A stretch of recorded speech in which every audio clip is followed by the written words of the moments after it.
Welcome to Teaching Orchestra. In this episode, I'm going to be doing a how to teach on The Black Knight by the legendary S-tier orchestra teacher, Ian Edlund.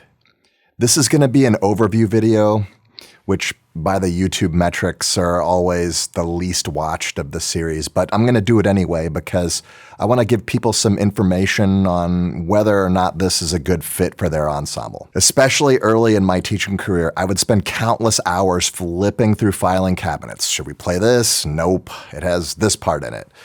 And should we do this piece? There's no way we could do this.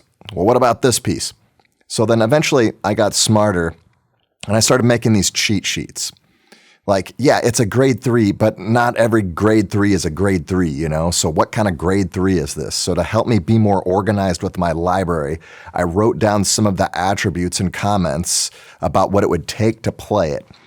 And so I could just flip through my notebook rather than going through the filing cabinets and looking at scores. It saves a lot of time. So these overview videos are an attempt to modernize my old notebooks. And at least in 2024, we don't need notebooks anymore. We have technology and that kind of stuff. Hey, and if AI gets any better, we're just going to contact our robot overlords and they're going to decide what we should program for our ensembles. So that's why I do these overviews. Anyway, The Black Knight by Ian Edlund is graded a 2.5 by the RBC standards. But if you live here in Texas, it's a grade 3 on the UIL PML, although it's indexed as Black Knight, not The Black Knight. So if you search for The Black Knight, it won't come up. But yeah, this is a very doable grade 3, and it's a wonderful contest piece. It was written by an orchestra teacher and written very logically with technique, which will allow your ensemble to make shapes and actually get to the music, which tends to impress judges because so few groups get to the point where they can actually make music instead of just playing notes. At contests and festivals, I see this work performed mostly by high school, non or sub-non-varsity groups.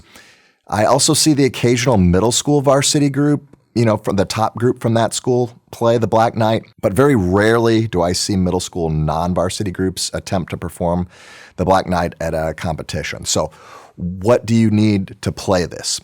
You need a group that can phrase and make shapes. If you look at the score, it says, careful attention to dynamics and style will make this piece enjoyable for players and audiences alike. Okay, that's a very positive way of saying it.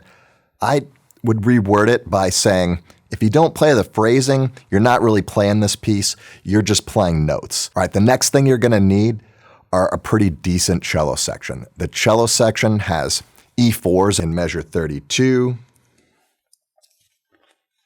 and in measure 75.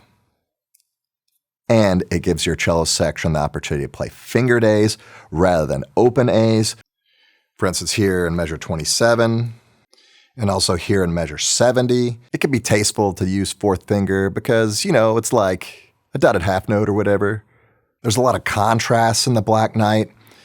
There's 3 different tempo changes, there's different styles, there's different dynamics, different articulations. And if your classes are primarily focused on concert music, this is a good piece to program because you'll have a variety of techniques that you can teach and reinforce using the music.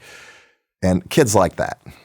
There's a lot of left-hand patterns that you'll need to spend some time on, but all of this is pretty doable for most orchestra students that have been playing for about 3 or more years. All right, let me try and give you some background on this work, and we'll start with the composer, Ian Edlund, who is without a doubt a master-level teacher.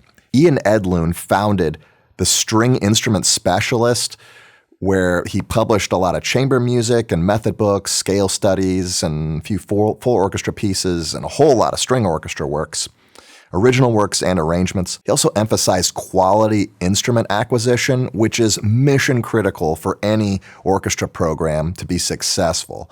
And he sold instruments, bows, repair work in the Washington State area.